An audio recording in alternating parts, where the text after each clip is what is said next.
영감님 금고에 먼지 쌓인 돈 좀 꺼내 써야겠어. 봄 기운이 완연했지만 아직은 아침 저녁으로 쌀쌀한 바람이 옷깃을 여미게 만드는 그런 날이었어요. 김포 변두리의 낡은 상가들이 늘어선 골목길. 그곳에는 볕이 잘 들지 않아 한낮에도 어둑한 기운이 감도는 곳이 있었답니다. 세월의 덮개가 내려앉은 간판들 사이로 유독 작은 글씨로 대박 금은방이라고 쓰인 간판 하나가 눈에 띄었죠. 간판마저 색이 바래 대박이라는 이름이 무색하게 느껴질 정도였으니 오가는 사람들의 시선을 끌기엔 역부족이었어요. 가게 주인 박철수 할아버지는 올해로 70을 훌쩍 넘기셨습니다. 희끗희끗한 머리카락은 아무렇게나 자란 듯 보였고 돋보기 너머로 보이는 눈은 늘 반쯤 감겨 있는 듯 했죠. 허름한 작업복 차림으로 작은 세공 작업대 앞에 앉아 거의 미동도 없이 금붙이를 만지는 모습은 영락없이 동네 어디서나 볼 수 있는 평범한, 어쩌면 조금은 무기력해 보이는 노인의 모습 그대로였어요. 하지만 그의 손길은 달랐습니다. 수십 년은 좋게 되었을 법한 낡은 세공 도구들을 다루는 손놀림은 군더더기 없이 정교했고 돋보기 너머 반쯤 감긴 듯한 눈은 아주 미세한 흠집이나 불순물도 놓치지 않았죠. 그의 손에서 재탄생하는 금붙이들은 단순한 장신구를 넘어 마치 생명을 얻은 듯 영롱한 빛을 발했습니다. 손님이라곤 거의 없는 이 금은방이 그럭저럭 유지되는 것도 아름아름 찾아오는 단골들이 그의 손재주를 높이 샀기 때문이었어요. 그날도 박 노인은 여느 때처럼 작업대 앞에 앉아 있었습니다. 아침 일찍 가게 문을 열고 꼼꼼하게 청소를 마치고 향이 옅은 차 한 잔을 마신 후였죠. 창밖 골목길로는 등교하는 아이들의 제잘거림과 출근을 서두르는 사람들의 발걸음 소리가 희미하게 들려왔어요. 박 노인은 잠시 작업하던 손을 멈추고 창밖을 내다보았습니다. 찰나였지만 그의 눈빛에는 평소의 무기력함 대신 깊이를 알 수 없는 공허함과 어떤 그리움 같은 것이 어렸어요. 젊은 시절 그는 이런 평범한 아침을 꿈꿀 수조차 없었죠. 그의 청춘은 이름 대신 암호명으로 불리고 햇살 대신 어둠 속에서 평범한 일상 대신 생사를 넘나드는 작전 속에서 흘러갔으니까요. 골드핑거. 한때는 국정원 내부에서도 전설로 통하던 이름이었습니다. 냉철한 판단력, 타의 추종을 불허하는 위장술과 침투 능력, 그리고 맨손으로도 단숨에 상대를 제압하는 무술 실력까지 그는 국가를 위해 그림자처럼 움직이며 수많은 위기를 막아냈습니다. 하지만 영광 뒤에는 깊은 상처도 남았죠. 그림자로 살기 위해 그는 자신의 삶을 포기해야 했습니다. 사랑하는 사람을 떠나보내야 했고 가족과도 연락을 끊어야 했죠. 무엇보다 그의 가슴에 가장 큰 흉터로 남은 것은 바로 지켜주지 못한 동료들에 대한 기억이었어요. 특히 이제 막 현장에 투입되어 의욕 넘치던 젊은 후배 강민준. 박 노인이 직접 선발하고 훈련시켰으며 친동생처럼 아꼈던 그 후배가 자신의 바로 앞에서 적의 총탄에 쓰러져 가던 그 순간은 수십 년이 흐른 지금도 생생한 악몽으로 그를 괴롭혔습니다. 그날은 비가 몹시 내리는 밤이었어요. 동남아시아의 한 분쟁 지역, 적의 핵심 정보를 빼내기 위한 위험천만한 작전이었죠. 박 노인은 팀장이었고 강민준 요원은 그의 바로 곁에서 임무를 수행 중이었습니다. 모든 것이 계획대로 진행되는 듯 했죠. 하지만 예상치 못한 적의 매복에 걸려 순식간에 총격전이 벌어졌고 박 노인은 민준에게 엄폐를 지시하며 자신이 직접 적의 시선을 끌려 했습니다. 선배님, 위험합니다. 민준의 다급한 외침이 귓가에 쟁쟁했죠. 박 노인이 한순간 망설인 사이 어디선가 날아온 총탄이 민준의 가슴을 꿰뚫었어요. 쓰러지는 민준의 눈에는 놀라움과 원망, 그리고 아직 피어보지 못한 삶에 대한 미련이 가득했죠. 박 노인은 그 눈빛을 평생 잊을 수가 없었습니다. 그날 이후 박 노인은 모든 것을 내려놓았습니다. 조직은 그의 공로를 인정해 명예로운 은퇴를 제안했지만 그는 스스로에게 책임을 물어 모든 직위를 반납하고 조용히 사라졌어요. 마치 속죄하듯 그는 가장 평범하고 눈에 띄지 않는 삶을 살기로 결심했죠. 그렇게 흘러 이곳 김포 변두리의 작은 금은방에 자리 잡게 된 것이었습니다. 그는 이곳에서 금을 세공하며 어쩌면 부서지고 깨졌던 자신의 지난 삶 조각들을 맞추고 있는지도 몰랐어요. 고요한 오전 시간이 흐르고 점심때가 조금 지난 나른한 오후가 되었죠. 그때였어요. 가게 앞이 소란스러워지기 시작했습니다. 요란한 엔진 소리와 함께 낡은 오토바이 2대가 금은방 앞에 멈춰 섰어요. 헬멧도 쓰지 않은 딱 봐도 불량해 보이는 젊은이 3명이 오토바이에서 내렸습니다. 그들은 주변 시선 따위는 아랑곳하지 않고 시끄럽게 떠들며 담배를 피워 물었죠. 그중 한 명은 길가에 세워진 옆가게 입간판을 발로 툭 차 넘어뜨리기까지 했어요. 박 노인은 작업대 너머로 그 광경을 말없이 지켜보고 있었습니다. 그의 미간이 살짝 찌푸려졌지만 이내 다시 평온한 표정을 되찾았죠. 이런 부류의 젊은이들은 이제 그의 삶과는 아무런 관련이 없는 존재여야 했으니까요.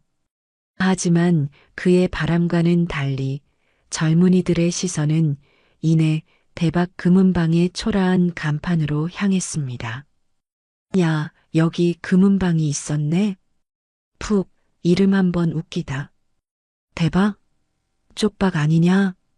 어이 들어가서 구경이나 한번 할까? 영감탱이 심심할 텐데 말동무나 해드려야지. 그들은 서로 시시덕거리며 금은방 문을 향해 다가왔어요. 가장 덩치가 큰 녀석이 앞장서서 문을 거칠게 밀치고 안으로 들어섰습니다. 낡은 문이 삐걱거리며 열리자 담배 연기와 함께 싸구려 향수 냄새가 가게 안으로 훅 밀려 들어왔죠. 영감님, 장사 잘 돼?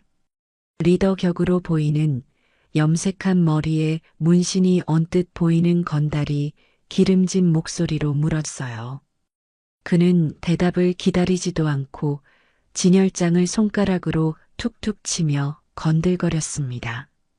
다른 2명도 가게 안을 제 집처럼 둘러보며 진열된 금부치들을 탐욕스러운 눈으로 훑어봤죠. 와, 이거 진짜 금이냐? 촌스럽게 생겼네. 이딴 걸 누가 사간다고. 그들의 무례한 행동과 말투에도 박 노인은 여전히 작업대에서 고개를 들지 않았습니다. 다만 세공하던 손길이 아주 미세하게 멈칫했을 뿐이죠. 어이 영감, 귀 먹었어? 우리가 왔는데 아는 척도 안 해? 다른 건달이 신경질적으로 소리쳤어요. 그제야 박 노인은 작업하던 손을 내려놓고 천천히 고개를 들었습니다. 돋보기 너머 반쯤 감겨있던 그의 눈이 완전히 떠졌죠. 그 눈빛은 더 이상 평범한 노인의 것이 아니었습니다. 깊고 차가운 마치 빙하 아래 심연을 들여다보는 듯한 눈빛이었어요. 젊은 시절 수많은 적들을 상대하며 단련된 날카로운 통찰력이 그 눈빛 속에 번뜩였습니다. 그는 눈앞의 건달들을 순식간에 분석했어요. 리더 격인 놈은 허세는 가득하지만 실속은 없고, 소리치는 놈은 다혈질의 겁이 많으며 나머지 한 놈은 그저 따라다니는 부류라는 것을 단번에 파악했죠. 무슨 일로 왔나 젊은이들. 박 노인의 목소리는 낮고 차분했지만 묘한 위압감이 실려 있었어요. 건달들은 순간 움찔했지만 이내 자기들이 수적으로 우위에 있다는 생각에 다시 기세등등해졌습니다. 이제야 대답하시네. 우리가 돈이 좀 급해서 말이야. 영감님 금고에 먼지 쌓인 돈 좀 꺼내 써야겠어. 리더 격 건달이 노골적으로 본색을 드러내며 말했습니다. 그의 손이 슬쩍 허리춤으로 향하는 것을 박 노인은 놓치지 않았어요. 아마도 값싼 접이식 칼이라도 숨기고 있겠죠. 박 노인은 천천히 자리에서 일어섰습니다. 생각보다 꼿꼿한 그의 자세에 건달들은 다시 한번 놀라는 눈치였어요. 여긴 금고랄 것도 없고 자네들이 쓸만한 돈도 없을 걸세. 영감님이 뭘 모르시네. 없으면 만들어서라도 써야지. 건달이 비웃으며 카운터 쪽으로 한 발짝 다가서는 순간이었습니다. 그는 카운터 안쪽에 놓인 작은 금두꺼비를 발견하고는 눈을 번뜩였어요. 저거라도 가져가야겠다. 이리 내놔. 그가 손을 뻗어 카운터 너머로 금두꺼비를 움켜쥐려는 찰나 모든 것이 순식간에 벌어졌습니다. 뻗어오는 건달의 손목. 박 노인의 손이 번개처럼 날아가 그 손목을 낚아챘어요. 마치 강철 집게로 움켜쥔 듯 건달은 손목이 부서지는 듯한 고통에 소리조차 제대로 내지 못했죠. 박 노인은 그대로 건달의 팔을 꺾어 당기며 몸을 회전시켰어요. 균형을 잃은 건달의 몸이 속절없이 카운터 위로 처박혔습니다. 쿵 하는 둔탁한 소리와 함께 진열장이 흔들렸죠. 이 영감탱이가. 옆에 있던 다른 건달이 놀라서 주먹을 휘두르며 달려들었어요. 하지만 그의 주먹은 허공을 갈랐습니다. 박 노인은 이미 그의 품 안으로 파고든 후였죠. 팔꿈치가 건달의 명치를 정확하고 깊숙하게 파고들었습니다. 컥! 숨막히는 소리를 내며 건달은 눈이 뒤집힌 채 그대로 바닥에 무너졌어요.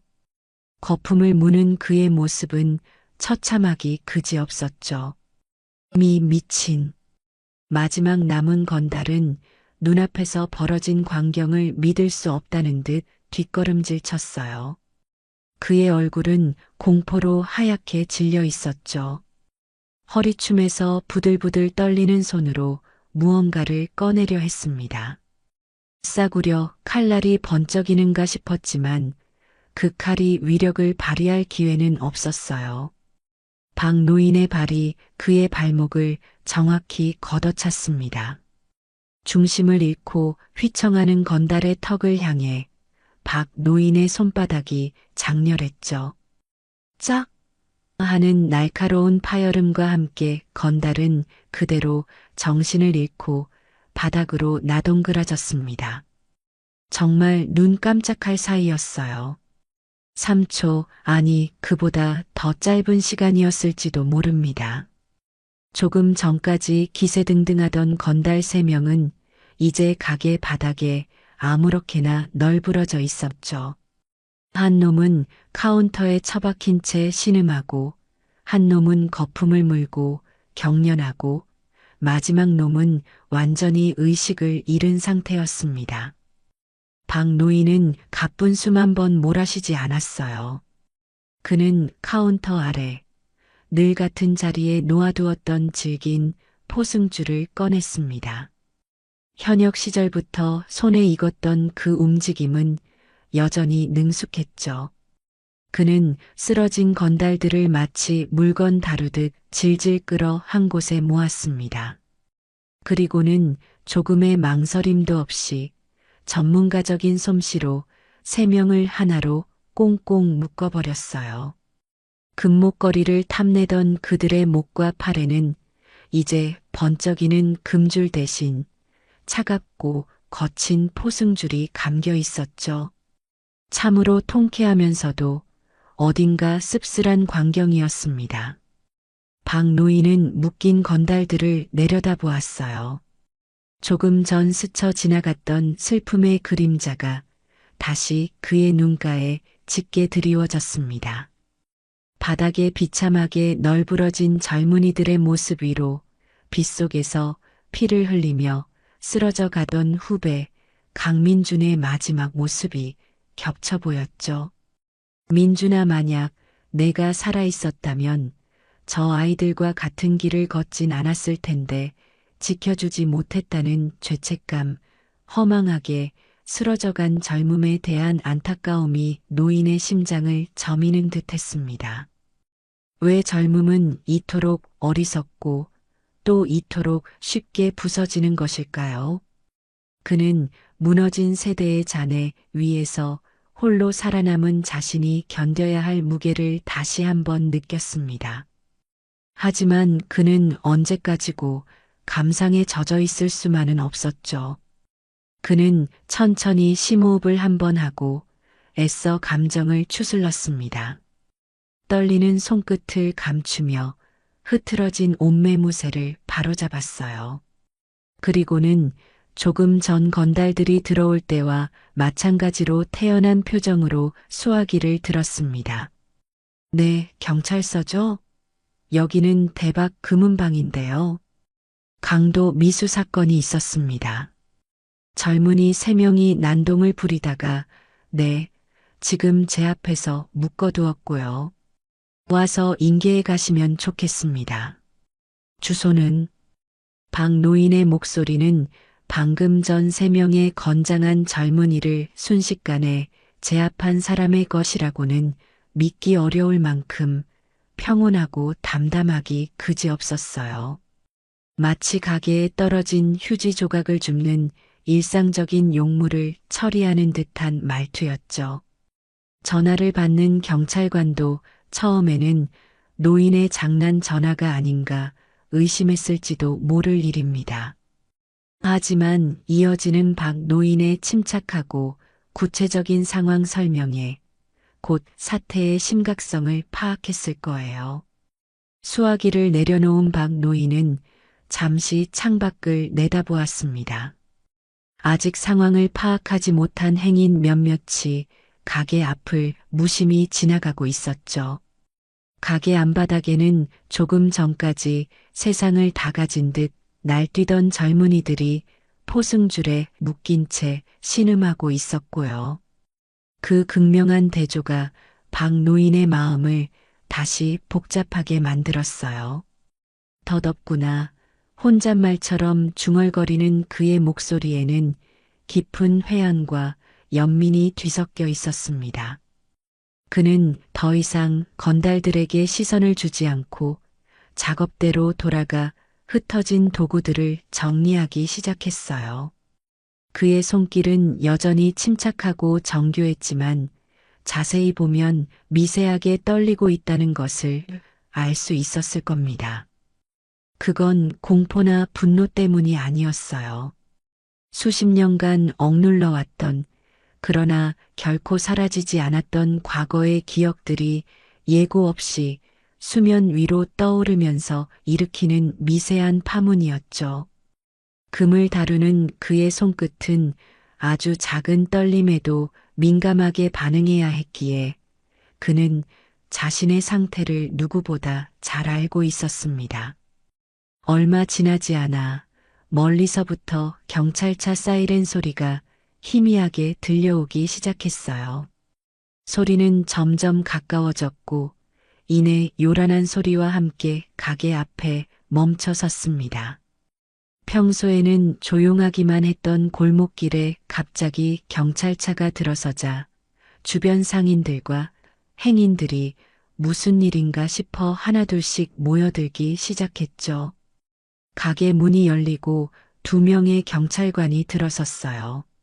한 명은 아직 앳된 티가 나는 젊은 순경이었고 다른 한 명은 달고 다른 베테랑, 형사 특유의 날카로운 눈빛을 가진 중년의 남자였습니다. 명찰에는 김반장이라고 쓰여 있었죠. 젊은 순경은 가게 안 광경을 보고는 입을 떡 벌리고 말았습니다. 험악한 인상의 건달 3명이 한 덩어리로 묶여 바닥에 나뒹굴고 있고 그 앞에는 너무나도 평범해 보이는 노인 한 명이 태연하게 서 있는 모습은 그가 경찰학교에서 배운 어떤 상황에도 해당하지 않았으니까요. 어르신, 괜찮으십니까? 이게 어떻게 된 일이죠? 젊은 순경이 당황해서 더듬거리며 물었어요. 하지만 김 반장은 말없이 주변을 살폈습니다. 그의 눈은 예리하게 빛나고 있었죠.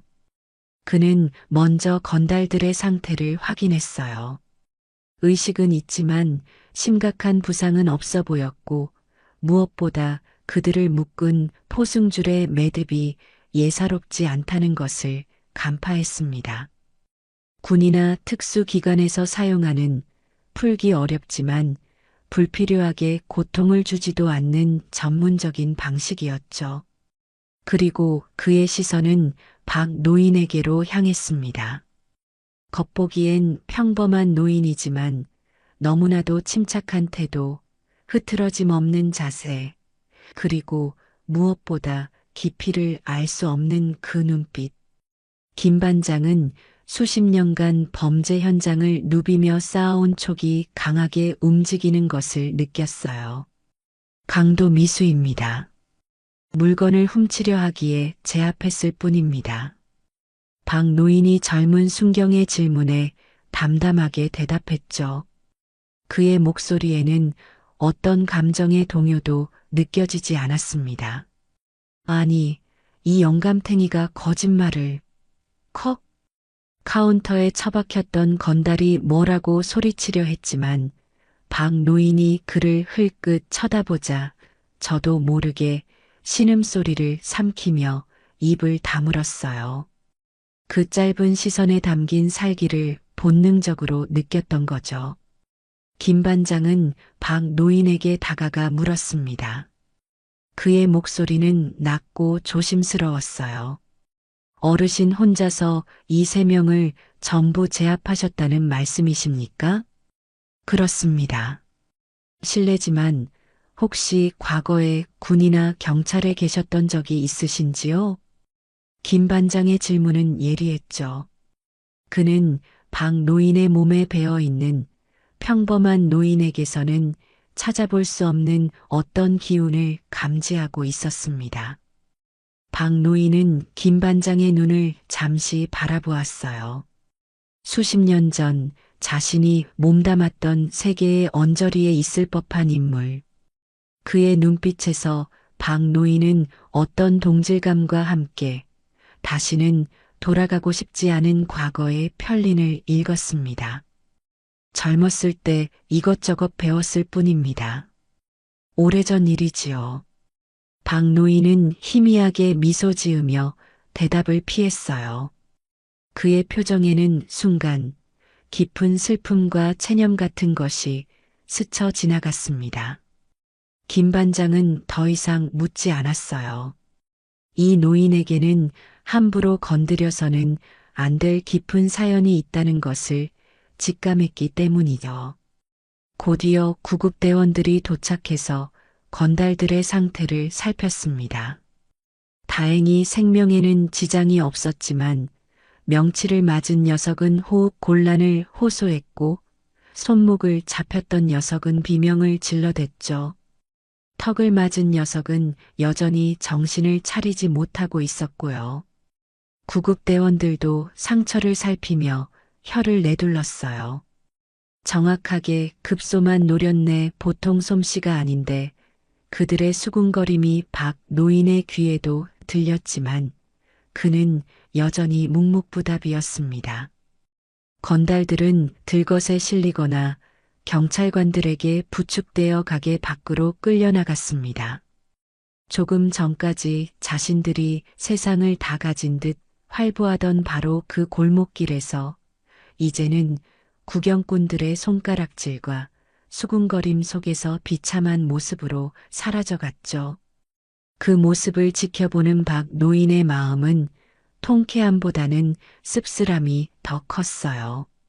저 젊음들이 왜 저런 길을 택했을까? 그들을 막아주거나 다른 길로 이끌어줄 사람은 없었을까?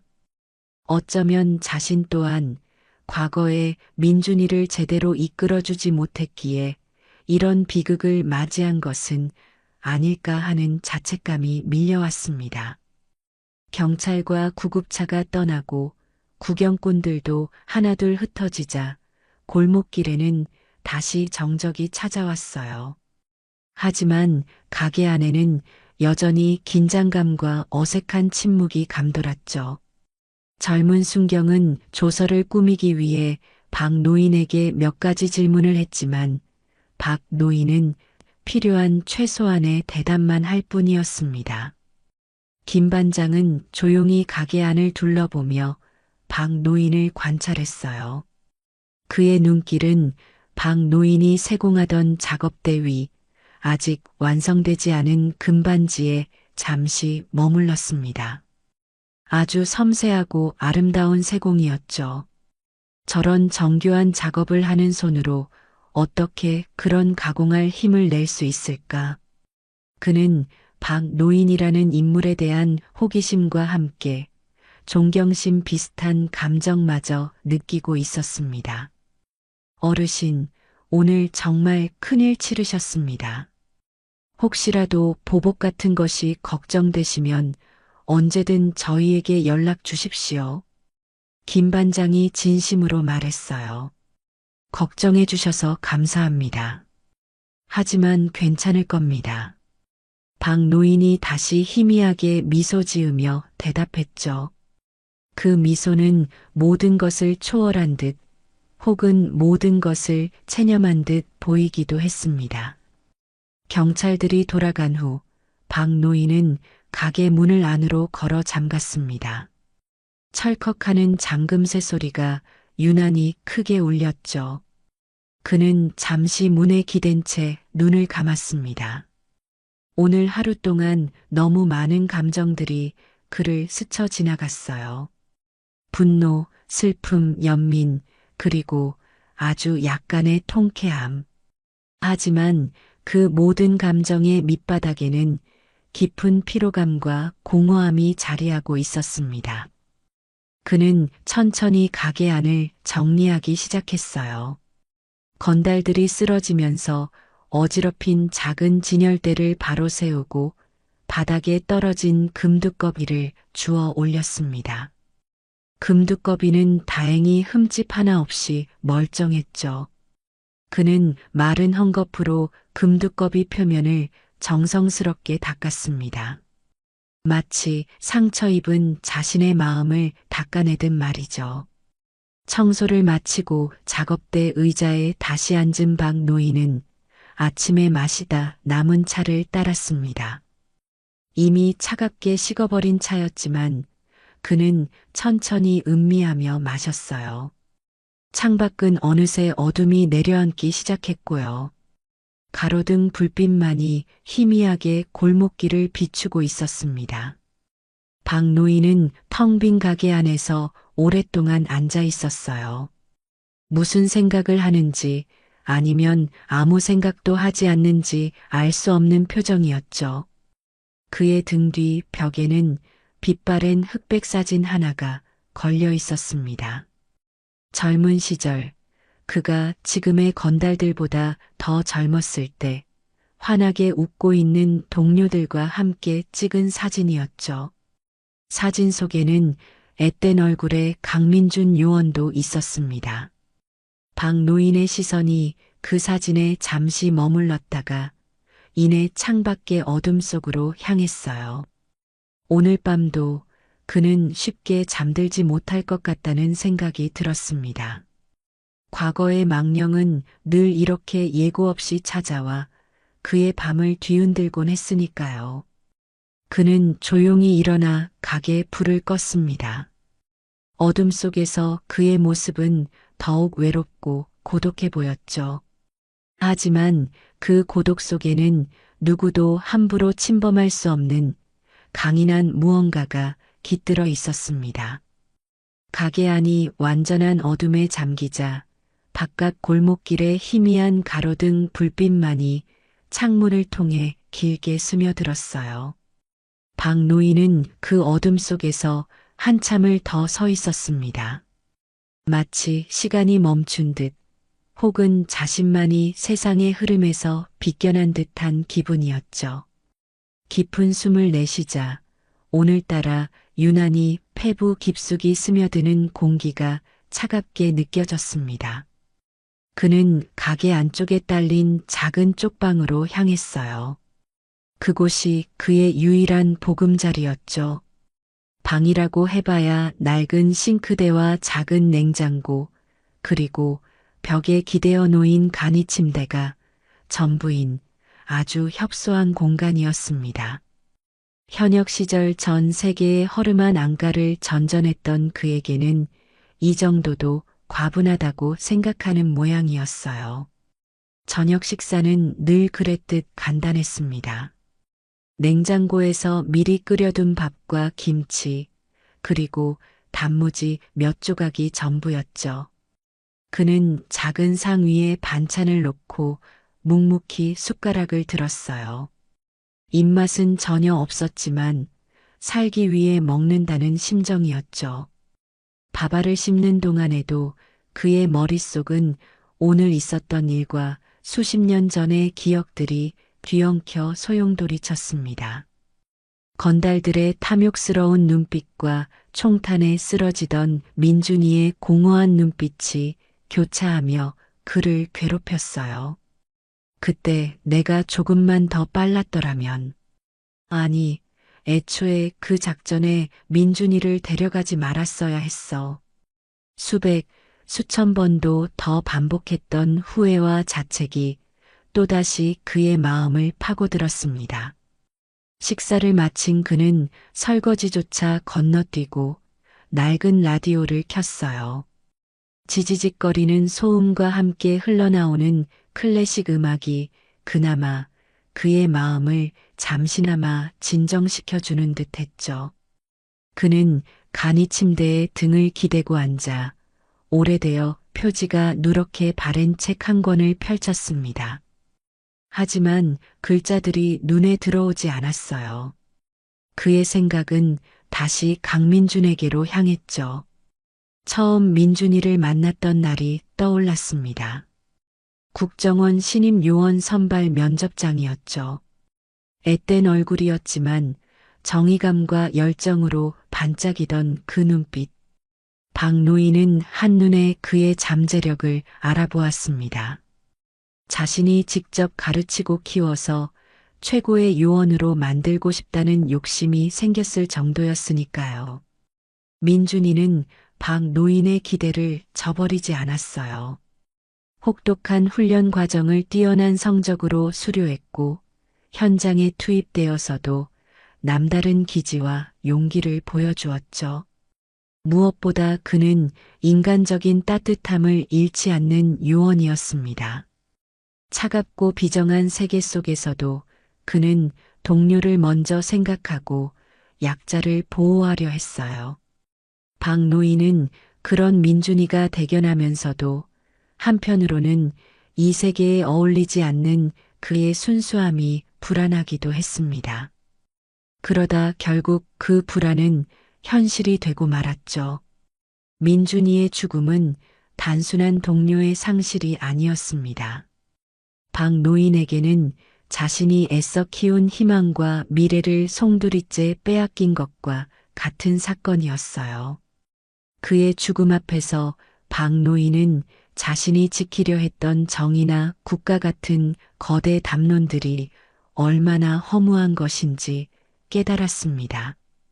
그 후로 그는 더 이상 누구에게도 마음을 주지 않았고 스스로를 고립시키는 길을 택했죠. 라디오에서는 어느덧 느리고 구슬픈 첼로 소나타가 흘러나오고 있었습니다. 그 선율이 마치 자신의 마음을 대변하는 듯하여 박 노인은 저도 모르게 눈을 감았어요. 뺨 위로 뜨거운 것이 흘러내리는 것이 느껴졌지만 그는 닦아낼 생각조차 하지 못했습니다.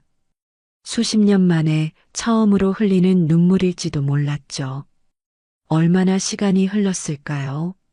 라디오 소리도 끊기고 방 안에는 다시 깊은 정적만이 감돌았습니다. 박 노인은 침대에 누워 잠을 청하려 했지만 잠은 쉽게 오지 않았어요. 낯선 소리라도 들릴세라 귀를 쫑긋 세우게 되고 문은 제대로 잠갔는지 몇 번이나 일어나 확인했죠. 몸은 피곤했지만 정신은 오히려 더욱 또렷해지는 기분이었습니다. 그의 몸에 깊이 새겨진 위험을 감지하는 본능이 다시 깨어나고 있었던 거예요. 결국 뜬 눈으로 밤을 지새우다시피 한 박 노인은 동이특이 무섭게 자리에서 일어났습니다. 밤새 그를 괴롭혔던 상념들을 떨쳐내려는 듯 찬물에 세수를 하고 다시 작업복으로 갈아입었죠. 그리고는 어제와 똑같이 가게 문을 열고 청소를 하고 차를 끓였습니다. 마치 아무 일도 없었다는 듯이 그의 일상은 기계처럼 반복되었어요. 어쩌면 이 반복되는 일상이야말로 그가 혼돈스러운 세상과 자신의 상처로부터 스스로를 지키는 유일한 방어막인지도 몰랐습니다. 가게 문을 열자 어제와는 사뭇 다른 골목길의 공기가 느껴졌어요. 평소 아침이면 활기찼던 골목이 오늘은 어쩐지 조용했죠. 지나가는 사람들은 흘끔흘끔 금은방 쪽을 쳐다보며 수군거렸습니다. 몇몇 상인들은 박 노인과 눈이 마주치자 어색하게 인사를 건네거나 황급히 시선을 피하기도 했고요. 어제 오후에 벌어졌던 소동은 하룻밤 사이에 골목 전체로 퍼져나간 모양이었습니다. 박 노인은 그런 시선들에 애써 무심하려 했어요. 그는 다시 작업대 앞에 앉아 세공 도구를 잡았습니다. 하지만 오늘은 왠지 모르게 손끝에 힘이 잘 들어가지 않았죠. 그때 가게 문이 조심스럽게 열렸습니다. 들어온 사람은 옆 가게에서 작은 슈퍼마켓을 운영하는 박 노인과 비슷한 연배의 최 씨 할머니였어요. 그녀는 어제 건달들이 발로 차 넘어뜨렸던 입간판의 주인이기도 했죠. 어르신, 밤새 별일 없으셨어요? 최 씨 할머니가 걱정스러운 얼굴로 물었습니다. 그녀의 손에는 따뜻한 쌍화차 한 병이 들려 있었어요. 덕분에 아무 일 없었습니다. 박 노인이 무뚝뚝하게 대답했지만 표정은 조금 누그러져 있었죠. 아이고, 어제 얼마나 놀랐는지 젊은 것들이 아주 겁도 없이 그래도 어르신 덕분에 큰일 날 뻔한 거 막았지 뭐예요. 저 이거 약소하지만 고마워서요. 할머니는 쌍화차를 카운터 위에 내려놓으며 말했어요. 그녀의 눈에는 걱정과 함께 박 노인에 대한 경외심 같은 것이 담겨 있었습니다. 별 말씀을요. 당연히 할 일을 했을 뿐입니다. 아이고, 어르신 같은 분이 계셔서 우리 같은 늙은이들이 발 뻗고 자는 거지요. 정말 고맙습니다. 할머니는 몇 번이고 고맙다는 인사를 하고는 가게를 나섰어요. 박 노인은 할머니가 놓고 간 쌍화차 병을 잠시 바라보았습니다. 병에서는 아직 따뜻한 온기가 느껴졌죠. 그는 자신도 모르게 옅은 미소를 지었습니다. 아주 오랜만에 느껴보는 인간적인 온기였어요. 어쩌면 이 삭막한 세상도 아직은 살만한 곳일지도 모른다는 생각이 들었죠. 오전 내내 가게는 비교적 조용했습니다. 하지만 어제 사건에 대한 소문은 계속해서 퍼져나가는 듯 했어요.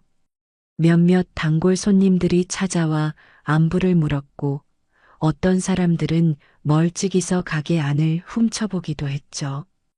박 노인은 여전히 묵묵히 자신의 일을 할 뿐이었지만 예전과는 다른 시선들을 느끼지 않을 수 없었습니다. 점심시간이 가까워질 무렵 어제 출동했던 김 반장이 다시 금은방을 찾아왔어요. 이번에는 혼자였죠. 어르신, 잠시 드릴 말씀이 있어서 왔습니다.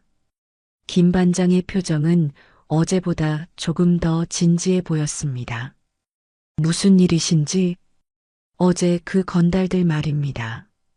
조사해보니 상습적으로 동네 상인들을 괴롭혀온 놈들이더군요. 정가도 여러 개 있고요. 어르신께서 확실하게 제압해 주신 덕분에 추가 피해를 막을 수 있었습니다. 여러모로 감사드립니다. 김 반장이 박 노인에게 고개를 숙이며 말했어요. 그의 말은 빈말이 아닌 진심에서 우러나오는 감사 표시였죠. 박 노인은 아무 말 없이 김 반장을 바라보았습니다. 김 반장은 잠시 머뭇거리다가 목소리를 낮춰 덧붙였어요. 사실 어르신 신원에 대해 조금 알아봤습니다. 물론 공식적인 기록은 대부분 삭제되어 있었습니다만 어렵지 않게 알 수 있었습니다. 과거에 정말 대단한 분이셨더군요. 골드핑거 맞으십니까? 김 반장의 입에서 나온 그 이름. 수십 년간 잊고 살았다고 생각했던 그러나 단 한순간도 잊을 수 없었던 그 이름이었습니다. 박 노인의 눈빛이 순간 흔들렸어요. 골드핑거. 그 이름이 김 반장의 입에서 나오는 순간 박 노인의 세상은 잠시 멈추는 듯 했습니다. 마치 시간이 얼어붙고 소리마저 사라진 것처럼 오직 그 이름만이 가게 안을 무겁게 맴돌았죠. 그는 자신도 모르게 숨을 흡 하고 들이마셨어요. 수십 년 동안 단단한 갑옷처럼 그를 지켜주기도 혹은 감옥처럼 그를 가두기도 했던 그 이름. 애써 잊으려 했고 완벽히 묻었다고 생각했던 과거가 예고 없이 그의 멱살을 잡아챈 기분이었죠. 박 노인의 눈빛이 격하게 흔들렸습니다. 평생을 어떤 상황에서도 감정을 드러내지 않도록 훈련받았지만 지금 이 순간만큼은 속수무책이었어요. 당혹감, 분노, 깊은 슬픔, 그리고 모든 것을 체념한 듯한 피로감이 그의 얼굴 위로 뒤섞여 나타났다가 사라졌습니다. 그는 아무 말도 하지 못하고 그저 김 반장의 얼굴을 멍하니 바라볼 뿐이었죠. 마치 아주 오래전 자신이 신문하던 누군가가 된 듯한 착각마저 들었습니다. 김 반장은 박 노인의 반응을 보고 자신의 추측이 맞았음을 확신했어요. 그는 다그치거나 몰아붙일 생각이 전혀 없었습니다. 오히려 그의 마음속에는 이 노병에 대한 깊은 존경심과 연민이 차오르고 있었죠. 얼마나 많은 것을 희생하고 얼마나 많은 상처를 안고 살아가고 있을까. 그는 경찰로서가 아니라 같은 시대를 살아가는 한 인간으로서 조심스럽게 말을 이었습니다. 기록을 찾기가 쉽지는 않았습니다. 대부분의 자료가 특수 처리되어 있더군요. 하지만 몇 가지 단서들을 조합해 보니 어르신께서 과거에 어떤 분이셨는지 짐작할 수 있었습니다. 정말 대단한 삶을 사셨더군요. 김 반장의 목소리에는 진심 어린 존경심이 묻어났어요. 그는 잠시 숨을 고르고 덧붙였죠. 어르신, 혹시 어제 일 때문에 과거의 일이 다시 드러나는 것을 원치 않으신다면 걱정하지 마십시오. 제가 보고 라인에 특별히 신경 쓰겠습니다. 공식적인 수사 기록에는 어르신께서 정당방위 차원에서 대응하신 것으로만 기재될 겁니다. 어르신의 과거까지 들춰낼 필요는 없으니까요. 김 반장의 배려 깊은 말에 박 노인은 천천히 고개를 들었습니다. 그의 눈빛은 여전히 복잡했지만 조금 전에 격한 동요는 가라앉아 있었죠. 그는 김 반장의 눈을 물끄러미 바라보았어요. 저 눈빛은 그가 현역 시절 만났던 수많은 관료나 정치인들의 것과는 달랐습니다. 어떤 계산이나 의도가 숨겨져 있지 않은 그저 자신의 직분에 충실하면서도 인간적인 예의를 지키려는 진솔한 눈빛이었죠. 박 노인은 여전히 입을 열지 않았습니다. 긍정도 부정도 하지 않는 침묵. 그것이 그가 할 수 있는 최선의 대답이었을지도 모릅니다. 그의 침묵 속에는 나는 더 이상 골드핑거가 아니다라는 항변과 하지만 골드핑거였던 과거를 부정할 수도 없다는 체념이 함께 담겨 있는 듯 했어요. 김 반장은 그 침묵의 의미를 이해했습니다. 더 이상 과거를 캐묻는 것은 이 노병에 대한 예의가 아니라고 판단했죠. 그는 화제를 돌렸습니다. 아무튼 어제 그 건달 녀석들은 죄질이 아주 불량합니다. 상습적인 갈취가 많아요. 이번에는 어르신 덕분에 빼도 박도 못하는 증거까지 확보했으니 한동안 사회와 격리될 겁니다. 동네 상인분들도 이제 한시름 놓으실 수 있을 거예요. 김 반장의 말은 일종의 사이다 같은 결말을 확인시켜 주었죠. 악당들은 응당한 처벌을 받게 될 것이라는. 수고가 많으십니다. 한참 만에 박 노인이 입을 열었어요. 목소리는 조금 잠겨 있었지만 평소의 차분함을 되찾은 듯 했습니다. 아닙니다. 저희가 할 일을 했을 뿐입니다. 오히려 저희가 도움을 받았는걸요. 김 반장은 멋쩍게 웃으며 말했죠. 그는 자리에서 일어섰습니다. 그럼 저는 이만 가보겠습니다. 혹시라도 무슨 일 생기시면 주저 말고 연락 주십시오. 김 반장은 다시 한번 정중하게 인사를 하고 가게를 나섰어요. 김 반장이 떠난 후 가게 안에는 다시 무거운 침묵이 내려앉았습니다. 박 노인은 마치 온몸의 기력이 다 빠져나간 사람처럼 작업대 의자에 깊숙이 몸을 묻었어요. 골드핑거. 그 이름이 다시 세상 밖으로 나올 수도 있다는 사실이 그의 평온했던 일상에 커다란 돌을 던진 셈이었죠. 그는 조용히 살고 싶었습니다. 과거의 영광도 상처도 모두 잊고 그저 평범한 늙은이로 생을 마감하고 싶었어요. 하지만 어제의 사건은 그럴 수 없다는 것을, 과거의 그림자는 결코 그를 놓아주지 않을 것이라는 사실을 상기시켜 주었습니다. 그는 천천히 고개를 들어 벽에 걸린 낡은 흑백 사진을 바라보았어요. 환하게 웃고 있는 젊은 자신과 동료들, 그리고 그 옆에 서 있는 강민준. 사진 속의 그들은 무엇을 위해 그렇게 치열하게 살았던 걸까요? 그들이 지키려 했던 것은 과연 무엇이었을까요?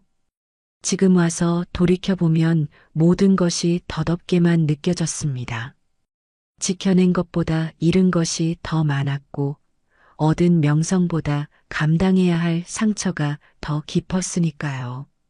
특히 민준이의 얼굴을 볼 때면 그는 여전히 숨이 막혀왔습니다.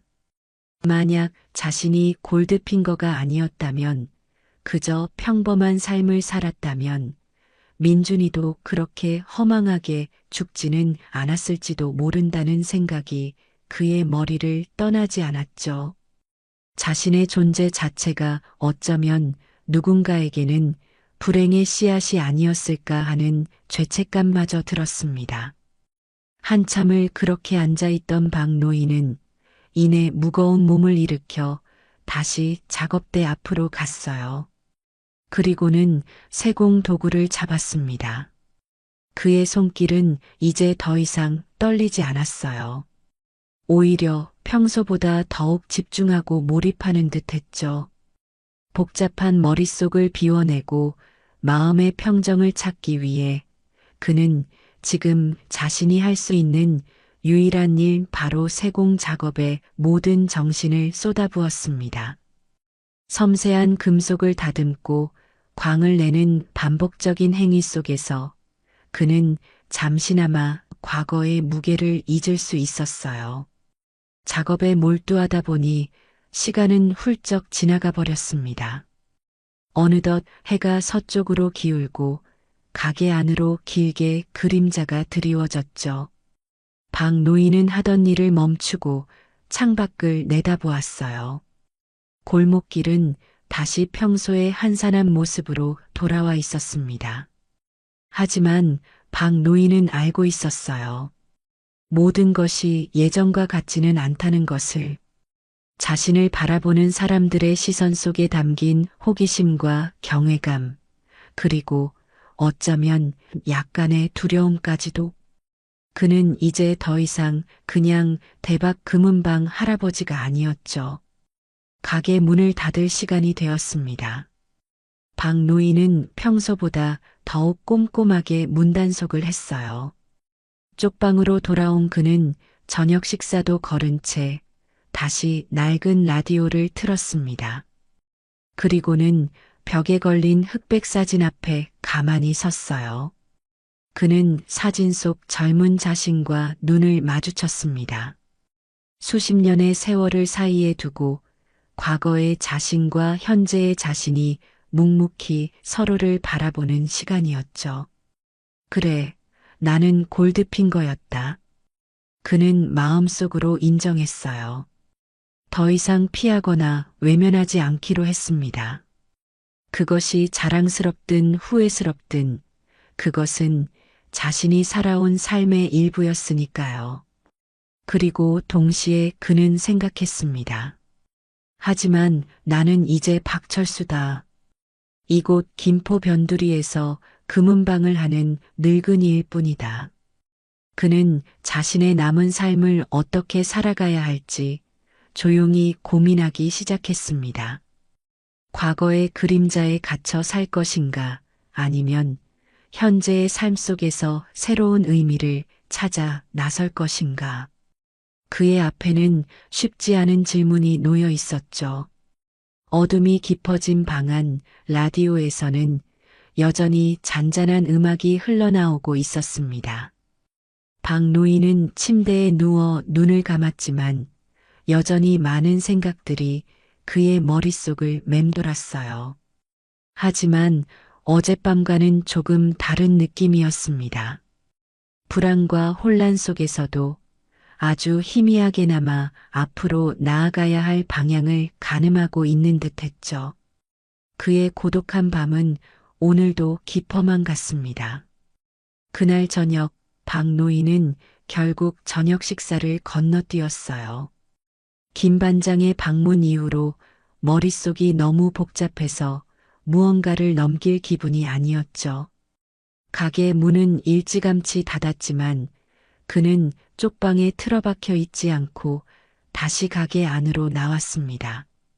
작업등 하나만 켜놓은 채 그는 어둠 속에 놓인 세공 도구들을 물끄러미 바라보았어요. 저 도구들은 수십 년 동안 그의 손때가 묻고 그의 역사가 새겨진 어쩌면 세상에서 유일하게 그를 온전히 이해해주는 존재일지도 몰랐습니다.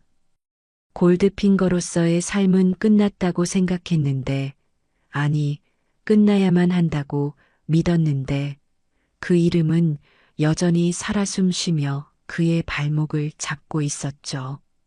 김 반장의 배려가 고맙기는 했지만, 한편으로는 자신의 가장 깊은 비밀을 누군가 알게 되었다는 사실이 그를 불안하게 만들었습니다. 앞으로 또 어떤 예기치 못한 일이 벌어질까? 이 작은 금은방에서의 조용한 삶은 이제 끝난 것일까? 생각은 꼬리에 꼬리를 물고 이어졌고 그는 깊은 한숨을 내쉬었어요. 답답한 마음에 그는 잠시 바깥바람이라도 쐬기로 했습니다. 낡은 점퍼 하나를 걸치고 가게 뒷문으로 조용히 나섰죠. 때는 저녁 8시가 조금 넘은 시간 2025년 4월 22일 화요일, 김포의 밤 공기는 아직 제법 쌀쌀했어요. 그는 옷깃을 여미며 익숙한 골목길을 천천히 걸었습니다.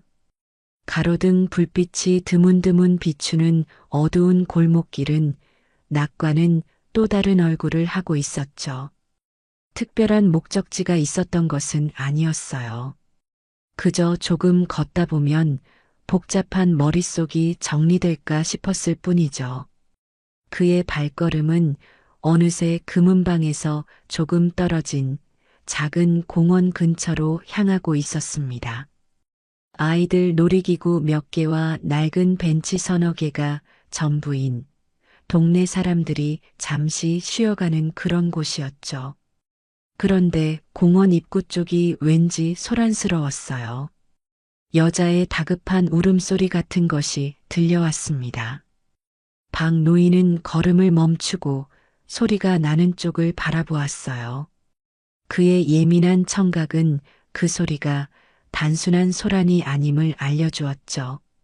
공원 입구 가로등 아래 젊은 여성 한 명이 발을 동동 구르며 울부짖고 있었습니다.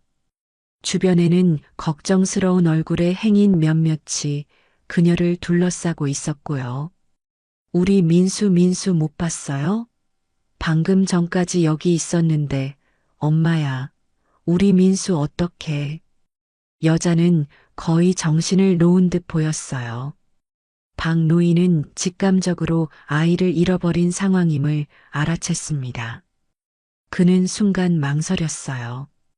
끼어들고 싶지 않았습니다. 어제 일로 이미 충분히 많은 시선을 받았고 더 이상 어떤 방식으로든 세상 일에 엮이고 싶지 않았으니까요. 게다가 아이를 잃어버린 부모의 고통은 그에게 너무나도 아픈 기억을 떠올리게 했습니다. 지켜주지 못한 민준이 그리고 어쩌면 자신의 직업 때문에 평범한 가정을 꾸리지 못하고 외롭게 늙어가는 자신까지도요. 그는 조용히 발길을 돌리려 했습니다. 하지만 울부짖는 여자의 목소리가 그의 발목을 붙잡았어요. 그 절박함 속에는 그가 외면할 수 없는 어떤 강한 호소력이 있었습니다. 그리고 무엇보다 어둠 속에서 길을 잃고 혼자 떨고 있을지 모를 어린아이를 생각하니 차마 외면할 수 없었죠. 그는 다시 한번 깊은 한숨을 내쉬고는 소란이 있는 곳으로 다가갔습니다. 무슨 일인지 여쭤봐도 되겠습니까? 박 노인이 낮은 목소리로 묻자 울고 있던 여자가 고개를 들었어요. 눈물과 콧물로 범벅이 된 얼굴이었죠. 그녀 옆에 있던 한 아주머니가 대신 대답했습니다. 아이고, 이 젊은 엄마가 잠깐 한눈판 사이에 5살짜리 아들을 잃어버렸지 뭐예요. 방금 전까지 저기 미끄럼틀에서 놀고 있었는데 잠깐 전화 받는 사이에 애가 없어졌대요. 민수야, 엄마 여기 있어. 어디 있니? 여자는 다시 아이의 이름을 부르며 울부짖었어요. 박 노인은 여자를 진정시키려 했어요.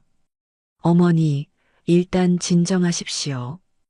아이 이름이 민수라고 했죠? 몇 살이고 어떤 옷을 입고 있었습니까? 마지막으로 본 게 정확히 언제쯤이고 아이가 평소에 어디로 가길 좋아했는지 기억나는 대로 말씀해 주십시오. 그의 차분하고 체계적인 질문에 여자는 잠시 울음을 멈추고 더듬거리며 대답하기 시작했어요. 젊은 순경이나 왔을까? 주변 사람들은 의아한 눈빛으로 박 노인을 바라보았죠. 다 5살이고요. 노란색 병아리 티셔츠에 청바지를 입었어요. 신발은 파란색 운동화. 방금 정말 5분도 안 됐어요. 전화 받는 사이에 흑 평소에는 저쪽 골목길로 가는 걸 좋아했어요. 거기 고양이들이 많아서. 여자의 말을 듣는 동안 박 노인의 머리는 빠르게 회전하기 시작했습니다. 5살 아이의 보폭과 행동 반경, 어두운 밤에 아이가 느낄 공포심, 고양이를 좋아한다는 단서, 마지막 목격 시간과 장소 현역 시절 수없이 단련했던 정보 분석 능력이 자연스럽게 발휘되었죠. 알겠습니다. 다들 여기서 기다리십시오. 제가 찾아보겠습니다. 박 노인은 짧게 말하고는 여자가 가리킨 골목길 쪽으로 몸을 돌렸어요. 그의 움직임은 빠르고 망설임이 없었죠. 주변 사람들은 어리둥절한 표정으로 그를 바라볼 뿐이었습니다. 저 노인이 뭘 할 수 있을까 하는 의구심과 혹시나 하는 기대감이 뒤섞인 눈빛들이었죠. 박 노인은 골목길로 들어서자마자 몸을 낮췄어요. 어둠에 익숙해진 그의 눈은 이제 밤의 장막 속에서도 희미한 사물들을 구분해 낼 수 있었습니다. 그는 먼저 아이의 눈높이에서 볼 수 있는 것들을 살폈어요. 아이들이 좋아할 만한 반짝이는 물건, 숨기 좋은 구석진 곳, 그리고 혹시 모를 위험 요소들까지 꼼꼼하게 확인했죠. 그의 발걸음은 소리 없이 가벼웠고 그의 시선은 매처럼 날카로웠습니다. 마치 과거의 골드핑거가 다시 깨어난 듯 했어요. 하지만 이번에는 파괴나 침투가 아닌 생명을 찾기 위한 움직임이었죠. 그는 골목길 바닥에 찍힌 희미한 발자국들을 발견했어요. 어른들의 것과는 확연히 다른 작은 운동화 자국. 그는 발자국의 방향을 따라 조심스럽게 이동했습니다. 골목길은 점점 더 좁고 어두워졌죠. 중간중간 버려진 상자 더미나 쓰레기통 뒤편까지 샅샅이 살폈습니다. 그때 그의 귀에 아주 희미한 소리가 들려왔어요. 고양이 울음소리 같기도 하고 아이의 훌쩍이는 소리 같기도 한 아주 작은 소리였죠. 소리가 나는 방향은 골목길 끝자락에 방치된 낡은 창고 쪽이었습니다. 박 노인은 숨을 죽이고 창고로 다가갔어요. 창고 문은 살짝 열려 있었죠. 그는 틈새로 안을 들여다보았습니다. 그리고 발견했어요. 창고 구석, 낡은 폐타이어, 더미 뒤에 웅크리고 앉아있는 작은 아이의 뒷모습을. 아이는 어둠 속에서 작은 고양이 한 마리를 끌어안은 채 겁에 질려 훌쩍이고 있었습니다. 노란색 병아리 티셔츠가 어둠 속에서도 선명하게 보였죠. 민수야. 박 노인이 최대한 부드러운 목소리로 아이의 이름을 불렀어요. 아이가 깜짝 놀라 고개를 들었습니다. 눈물과 두려움으로 얼룩진 얼굴이었죠. 박 노인은 천천히 아이에게 다가갔어요. 위협적이지 않게 최대한 몸을 낮추고 눈을 맞추려 노력했죠. 괜찮다. 아저씨는 나쁜 사람 아니야. 엄마가 너 많이 찾고 계셔. 같이 엄마한테 갈까? 박 노인의 차분하고 따뜻한 목소리에 아이는 경계심을 풀고 고개를 끄덕였어요. 박 노인은 아이의 작은 손을 잡았습니다.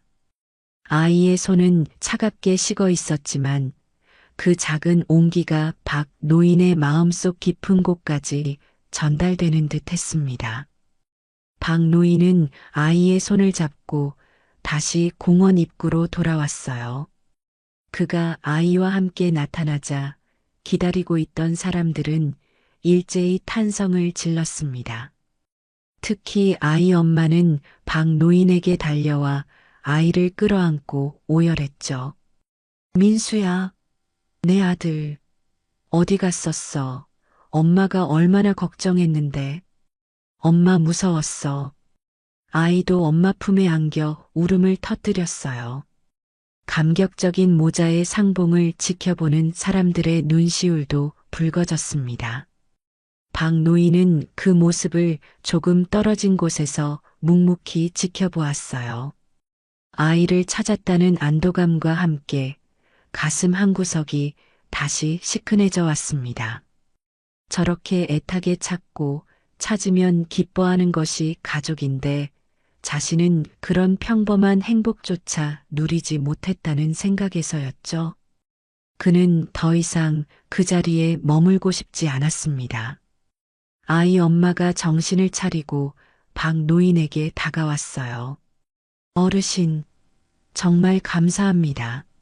정말 뭐라고 감사의 말씀을 드려야 할지, 은혜를 어떻게 갚아야 할지 모르겠어요. 그녀는 눈물을 흘리며 박 노인의 손을 잡고 연신 고개를 숙였습니다. 아닙니다. 아이가 무사해서 다행입니다. 그럼 이만. 박 노인은 짧게 대답하고는 더 이상의 감사 인사를 받을 새도 없이 몸을 돌렸어요. 그는 다시 어둠 속으로 자신의 자리로 조용히 사라졌습니다. 마치 아무 일도 없었다는 듯이 그의 뒷모습을 바라보는 사람들의 눈빛 속에는 이제 의구심 대신 존경과 감사가 가득 담겨 있었죠.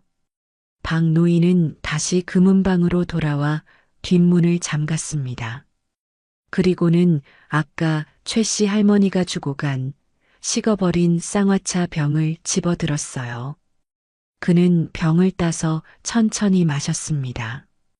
달콤하면서도 쌉싸름한 맛이 입안에 퍼졌죠.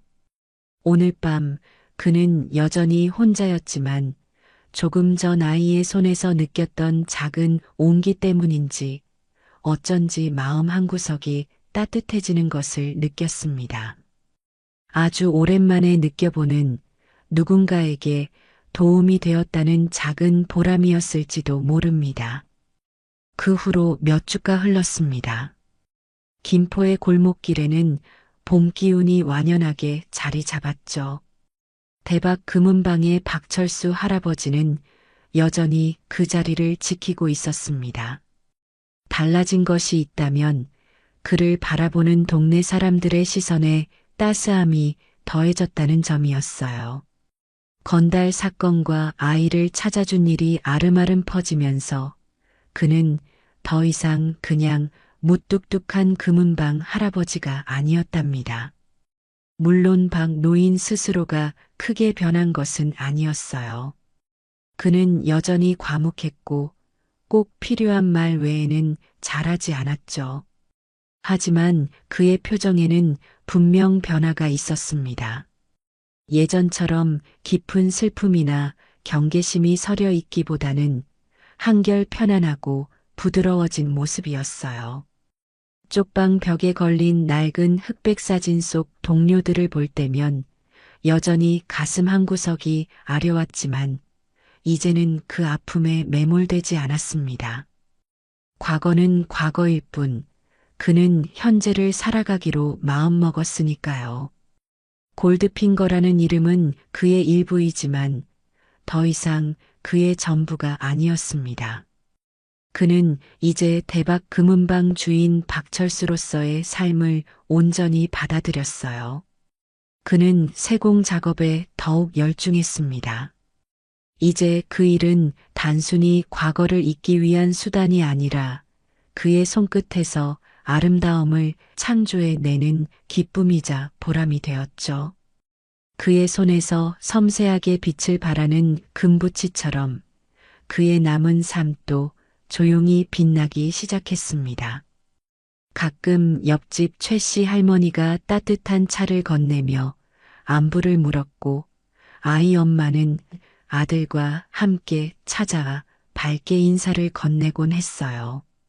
박 노인은 여전히 무뚝뚝하게 대답했지만 그의 입가에는 희미한 미소가 걸리곤 했답니다. 그는 더 이상 완벽히 혼자가 아니었죠. 이 작은 골목길에서 그는 자신도 모르는 사이에 이웃들과 조용히 연결되고 있었습니다. 어느 맑은 봄날 오후였어요. 박 노인은 잠시 작업을 멈추고 창가에 앉아 따스한 햇살을 즐기고 있었죠. 창밖으로는 아이들의 웃음소리가 들려왔고 골목길은 평화롭기 그지없었습니다. 그는 문득 깨달았어요. 자신이 지금 아주 오랜만에 진정한 행복이라는 것을 느끼고 있다는 사실을요. 화려하거나 거창하지는 않지만 잔잔하고 깊은 그런 평온한 행복이요. 그렇게 박 노인은 지금도 행복하게 살고 있습니다.